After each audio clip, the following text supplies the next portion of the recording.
Welcome to Lantern and Olive. Tonight, a quiet retelling from the Odyssey. For sleep, let's begin. The night had settled deep over the palace of Ithaca, wrapping its stone walls in shadow and silence.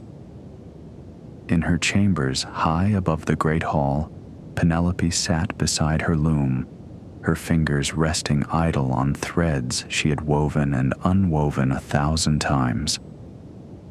The lamp beside her burned low, its flame barely stirring, casting soft gold across the familiar patterns of her weaving. Below, the household had finally grown quiet. The suitors had stumbled off to their beds, their voices fading into the distant corners of the palace. The servants had finished their evening tasks and found their rest. Even the dogs in the courtyard had settled into sleep, their breathing slow and steady in the cool night air. She gazed at the cloth before her, seeing not the threads, but the years they represented.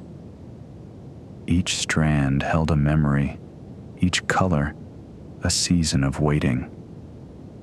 The work had become a kind of meditation, a rhythm that carried her through the long nights when sleep would not come.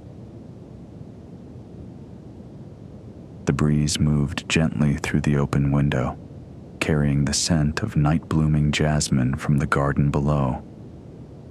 Somewhere beyond the palace walls, an owl called its soft hunting song. The sound was familiar, comforting in its constancy. A voice that had accompanied her through countless evenings, just like this one. She thought of the stranger who had arrived at the palace, the old beggar with the steady eyes and the dignified bearing. There had been something in his manner that stirred feelings she could not name, memories that flickered at the edges of her awareness, like firelight glimpsed through a doorway. He had spoken of her husband with such certainty, such quiet conviction, that she had found herself believing him despite all the disappointments of the past. The lamp flame dipped and steadied. The shadows on the wall shifted like gentle waves. She rose from her loom and moved to the window, looking out over the sleeping island. The moon had set, leaving only starlight to silver the olive groves and the distant hills. The sea was a dark murmur on the horizon, its eternal rhythm too faint to hear, but somehow always present, like the beating of a heart. 20 years, she thought. 20 years of mornings and evenings, of seasons turning one into the next, of watching her son grow from infant to young man. 20 years of holding the household together with patience and careful strategy, of deflecting the advances of men who saw only a kingdom to be claimed. 20 years of keeping a place in her heart for the man who had sailed away to war and never returned. The weariness settled into her bones like familiar weather. She was tired, deeply tired, in ways that sleep alone could not mend. And yet, there was something different about this night. A quality in the air that she could not quite identify. The stillness felt expectant somehow, as if the world were waiting for something just beyond the edge of knowing. She returned to her chair beside the loom, drawing a soft woolen blanket across her shoulders. The fire in the small hearth had burned down to embers, their glow warm and steady.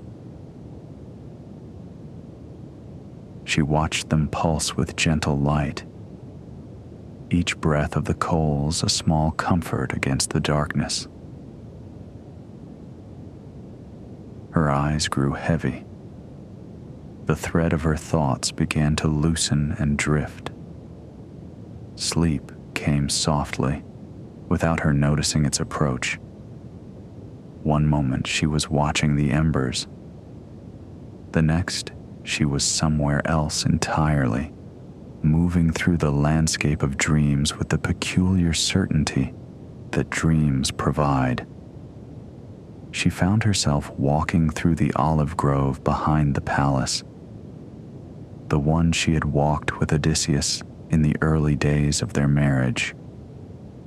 The trees were silver green in an impossible light, their ancient trunks twisted into shapes that seemed almost familiar, almost like faces she had once known. The path beneath her feet was soft with fallen leaves, and the air smelled of thyme and honey in the sea. Ahead of her, a figure moved between the trees. She could not see clearly who it was, only a shape that seemed to belong to this place, that moved with the easy grace of one who knew every stone and shadow. She followed without fear, her steps matching a rhythm she did not consciously choose. The figure led her to a clearing where a great eagle perched in an ancient olive tree. The bird's feathers gleamed bronze in the strange light, and its eyes held a knowing that seemed almost human. As she watched, the eagle spread its wings and descended, and in the way of dreams, it was no longer an eagle at all, but something else, something she could not quite see clearly. The dream shifted, as dreams do, and she was no longer in the grove, but standing in the great hall of the palace. The hall was empty of suitors, empty of servants, filled only with golden light that poured through windows she did not remember being so large. And there, standing by the central hearth, was a man. She could not see his face, hidden in shadow, but she knew him. She knew him in her bones, in her blood, in the deepest chambers of her heart. She tried to speak his name, but her voice made no sound. She tried to move toward him, but the golden light held her gently in place. The man turned toward her, and she saw that he was smiling, a smile she had carried in her memory for 20 years. He spoke, but she could not hear the words, only felt them as warmth spreading through her chest, as certainty settling into her spirit like water finding its level. The fire in the hearth flickered, sending sparks spiraling upward like stars returning to the sky. And then the dream faded, gently, like morning mist lifting from a meadow, and she found herself back in her chair beside the loom. The first gray light of dawn filtering through the window. She sat quietly for a long moment, holding the fragments of the dream close, turning them over in her mind like precious stones. The images were already fading, as dreams do, but the feeling remained.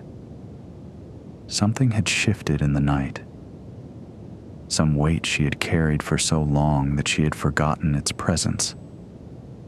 She felt lighter somehow, though she could not have said why. The embers in the hearth had gone cold and gray. The lamp had burned out, leaving only the faint scent of olive oil in the air.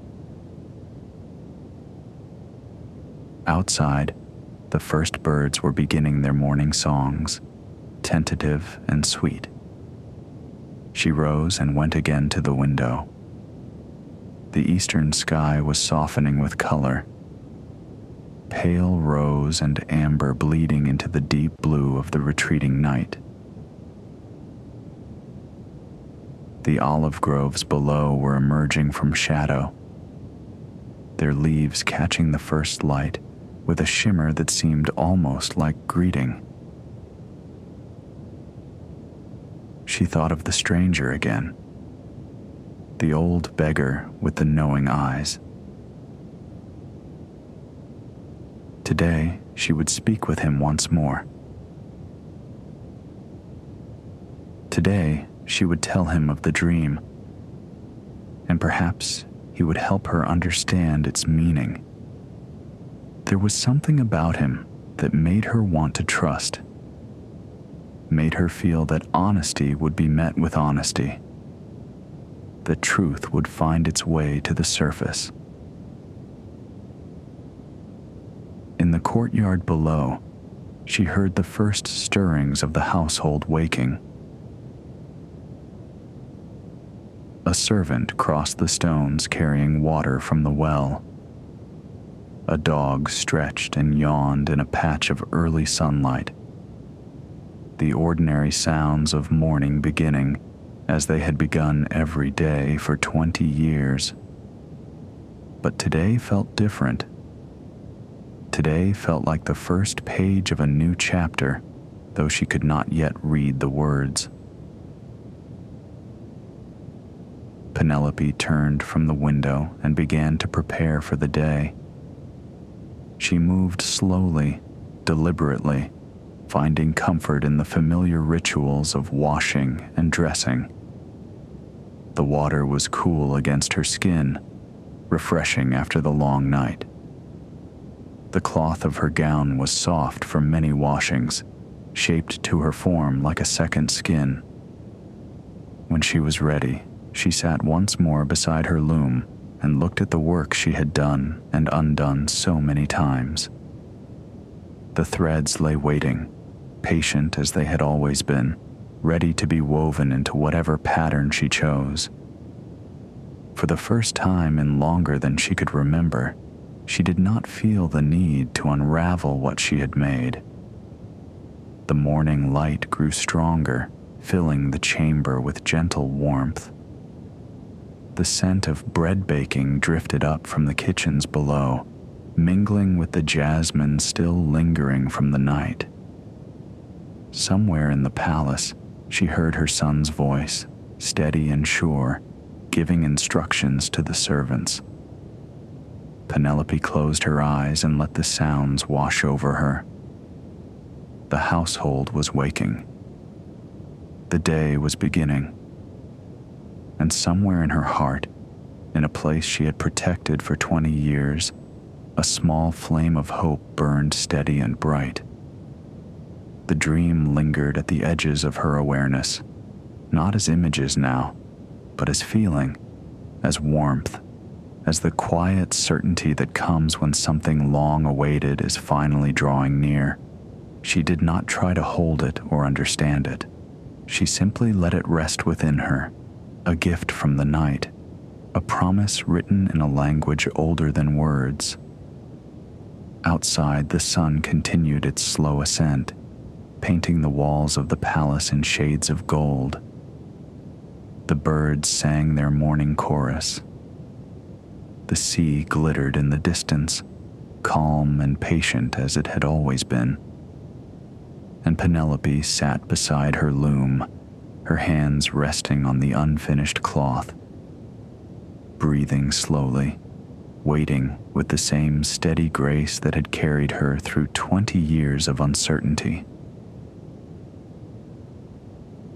Whatever this day would bring, she would meet it as she had met all the days before it, with patience, with wisdom, with love. The fire in the small hearth had been relit by a servant, its flames dancing quietly. The warmth spread through the chamber like a blessing.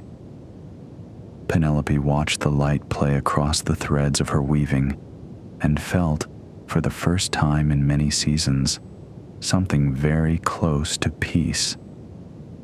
The morning deepened. The household moved through its rhythms, and in her chamber above the great hall, Penelope rested in the stillness, letting the dream carry her gently into whatever was to come. And so the story rests for now.